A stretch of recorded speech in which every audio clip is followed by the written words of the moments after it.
Welcome to Sweet Life Beat Life. We hope this video helps. Start at the Cathedral Ward Lantern and hold a steady leftward route. Move through the central gates and descend toward the graveyard area.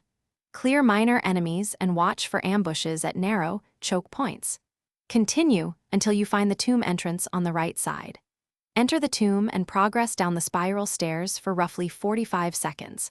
Follow the faint music cue and torchlight to locate the woman's resting place. Once inside Hemwick, move slowly and use ranged attacks when possible. Keep your distance from witches that cast wide-area curses and use quick-step evasion. Clear the 2 witches near the ruined chapel before proceeding toward the altar. Inspect corpses and burnt wreaths to reveal hidden triggers and an item drop. After triggering the event, a narrow corridor opens toward the rear of the chapel.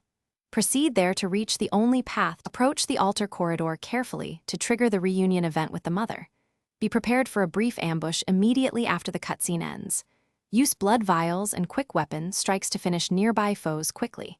Collect the key item from the altar that unlocks narrative closure and a unique note. The reward includes insight and a final message revealing the girl's past. Leave the area by retracing the 45-second spiral route back to the Cathedral Ward Lantern. Thanks for watching. Consider subscribing if we helped you.